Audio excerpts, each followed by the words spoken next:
Welcome to LobbyComply Pod from State and Federal Communications. We are your source for lobbying, compliance, ethics, campaign finance, and election news from across the country. Hello, this is Elizabeth Bartz, President and CEO of State and Federal Communications. Let me transfer you to Joe May, who will introduce this week's podcast. Thanks, Elizabeth. Today we're talking with George Ticoras, Manager, International Research Services with State and Federal Communications. Welcome back, George. Thanks for having me back. I've been enjoying all of the episodes since my last appearance and feel like I'm always picking up some new nuggets of knowledge. That's great. Today you're talking to us about something called FARA. In layman's terms, what is FARA and how does it apply to government compliance? FARA is an acronym for a U.S. federal statute called the Foreign Agents Registration Act. If I were to oversimplify it, FARA is a registration system for lobbyists who are lobbying for foreign governments, countries, and powers. FARA is enforced by the U.S. Department of Justice, which also handles the registration and reporting. In contrast, the U.S. federal lobbying system, with its registration and reporting, is governed by a different statute called the Lobbying Disclosure Act, the LDA. In that case, registration and reporting by lobbyists, they are overseen by the Secretary of the Senate and the Clerk of the House of Representatives. The LDA, the Lobbying Disclosure Act, is enforced by the U.S. Attorney's Office for the District of Columbia. To paraphrase, if someone is representing the government of a foreign country, they would need to register under FARA. If they are not, then they register under the LDA. Is that correct? Well, what makes this area of law so fun are the exceptions that make simple yes and no answers difficult. I will answer that, but first let me draw a few distinctions between the two, if only to keep it clear in my head as I attempt to give an overview. So, under the LDA, we usually use the term lobbyist and employer to describe registrants and parties. Under FARA, the registrant is an agent of a foreign principal.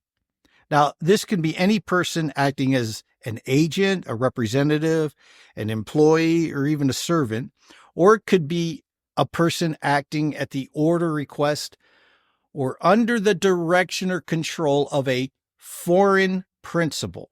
But in order to be required to register, the agent must also have some action. The agent must do something like engage with the U.S. in political activities, act in the U.S. as a public relations counsel, a publicity agent, an information service employee, or a political consultant.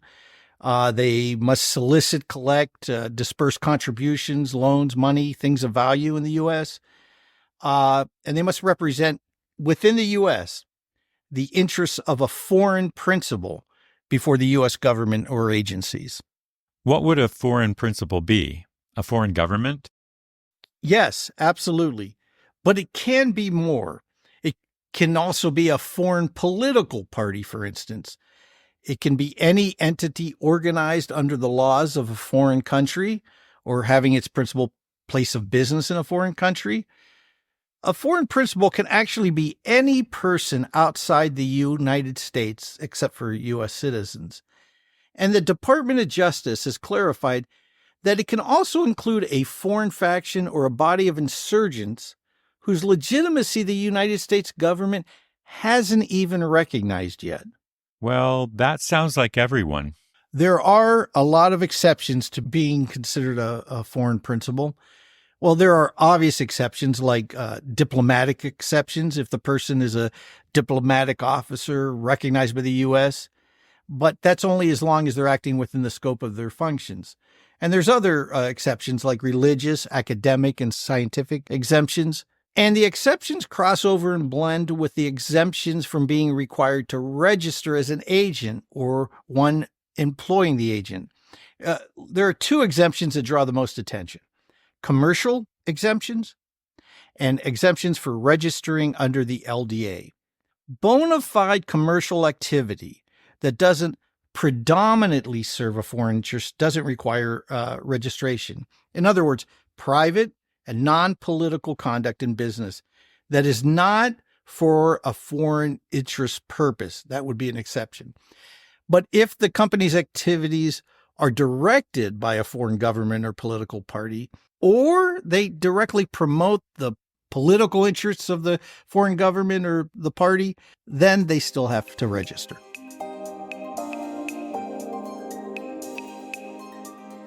What is the exemption for registering under the LDA?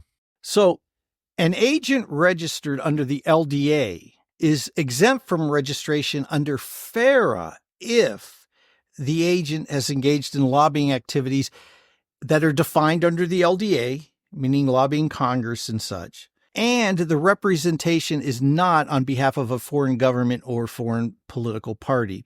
This exemption doesn't apply where a foreign government or a foreign political party is the principal beneficiary of the activities.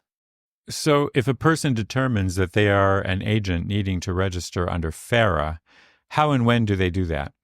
Well, you have to register before you start lobbying or acting in the foreign principal's interest.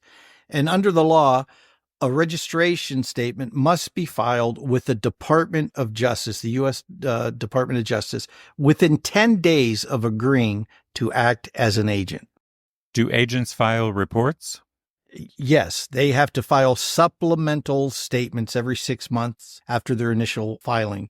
Plus, there are other rules like properly labeling informational materials used by agents. This law originated in the 1930s in reaction to Nazi, Soviets, and others lobbying in the U.S. And to be clear, FARA does not outlaw foreign agents. It merely requires information and registration for the purposes of transparency. But even today, lawmakers worry about what they perceive as the weakness of the law, of the FARA law. And there are bills being considered in Congress to amend the law. Are there any barriers or prohibitions to becoming an agent of a foreign principal?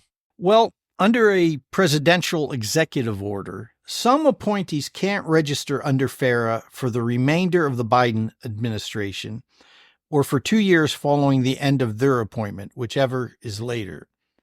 I know I've gone on, but can you believe some people find this material dry and impenetrable?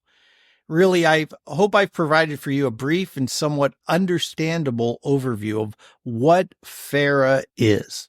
Yes, you have, George. It was wonderful having you. You are always welcome back. Thank you. Thanks for listening to LobbyComply Pod from State and Federal Communications. For more news, visit LobbyComply.com. To learn more about how we can guide you along the road to compliance, visit stateandfed.com.